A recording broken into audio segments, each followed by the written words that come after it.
What are you doing right now? Is it something that you really love?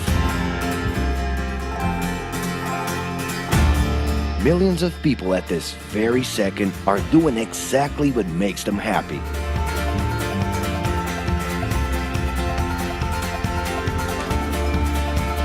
But wait a minute.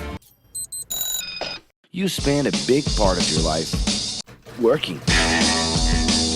And any job has the potential to drive you insane. I think this is a good time for a break. But, of course, there's a bright side.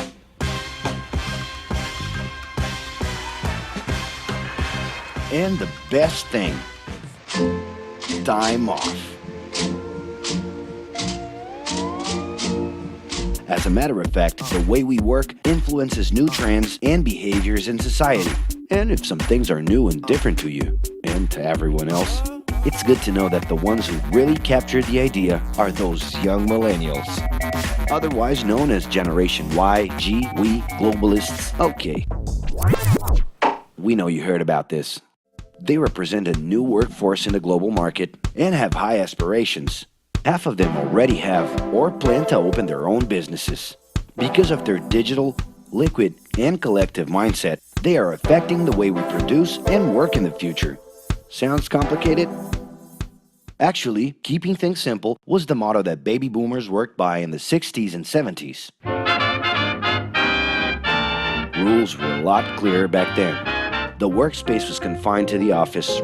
Responsibilities were individual-based and very specific, and you knew exactly the right time to start and finish your day. At that time, after the World Wars, the institution represented the security that everyone was dreaming about. Because of this, it made total sense to be a company man and respond well to linear and hierarchical structures. But be careful. Once you chose a career, it was a decision that would pretty much last for the rest of your life. Older workers would teach young ones because putting in long years of experience was essential if you wanted to grow within the company. Having a job would guarantee social status and was the first step towards marriage and a first kid 9 months later. Work didn't mix with personal life. No bringing work home. But baby boomers worked a lot. It's been a hard day's night. And this had to do with keeping a deep sense of discipline and honor. Day-to-day sacrifices guaranteed that the family would be taken care of, and they knew that a big payoff would come, even if it would take a while.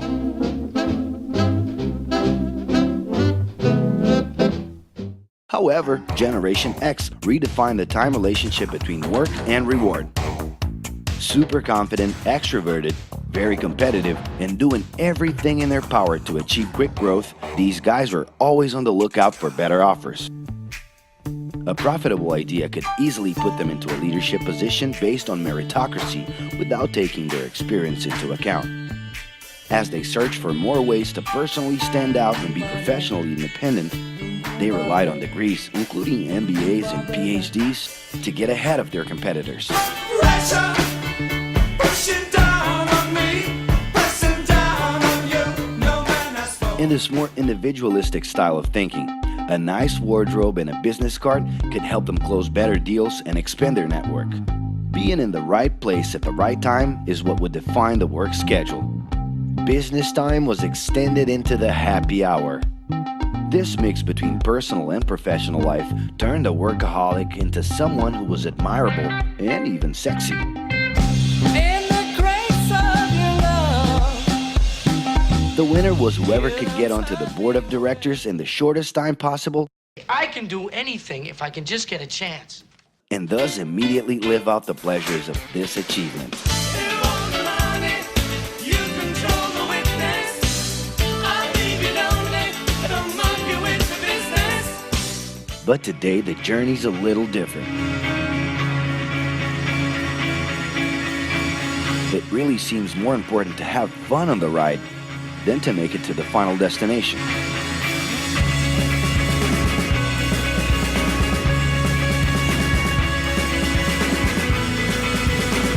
Ironically, millennials, those unpredictable kids, are the ones perfectly translating this new vision. In a time when pleasure determines professional accomplishment, they know, like no one else, how to recognize opportunities that link passion with work. It's not right, but it's now or never. The creative economy, new professions, an entrepreneurship boom, and the new collective power are painting a brilliant and never-before-seen scenario. No wonder millennials are so impatient. The speed at which they connect with the world sets the pace for their work relations. Projects that only will make a difference in the long term just don't stimulate them. And they need constant feedback so they can feel that their efforts are being recognized. So? It's great. I love it. The traditional pyramid inside of companies doesn't really fit with these anxious young people. They're excited about working with older generations, but only if the relationship is on equal terms and with mutual respect. It's all about exchanging knowledge, no matter your age. Being that millennials find empowerment in discovering things on their own. It's natural for them to diversify their channels and seek out informal types of education instead of simply picking out a major. In the end, professional commitment is not just a norm. It's something that naturally comes from truly engaging experiences. Besides having a job, it's become more important to have a purpose that can be carried out in different forms at the same time. Mobility, shared workspaces, home offices, and the possibility to create your own hours make work always present, anytime and everywhere. For that reason, people with different work styles are having more freedom to tap into their talents, and even those with introverted personalities can transform their ideas into million-dollar businesses.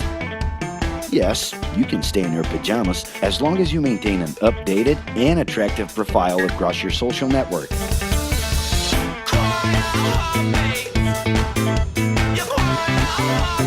As you can see, flexibility is really the way to go. Millennials are fascinated when they get involved in works in progress and feel motivated by learning new skills. They're excited about an open and forever beta world where testing and messing with something unfinished is the only way to create the new. Millennials need more than ever to feel autonomous, and they're exhilarated by the challenge to develop and participate collaboratively.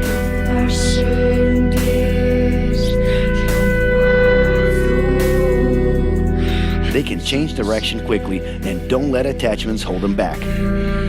It's about living better in the present with no illusion that the future can be controlled.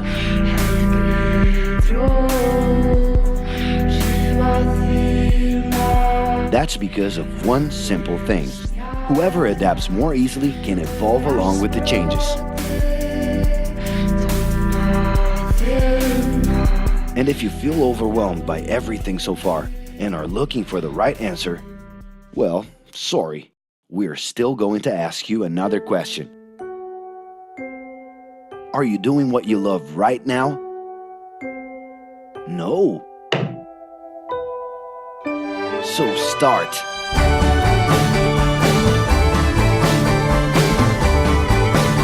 The clock is ticking and your life is in a hurry. Discover your life's purpose and make it happen.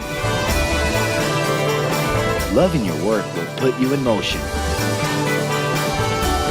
It's the only way to lead a fulfilling life every day.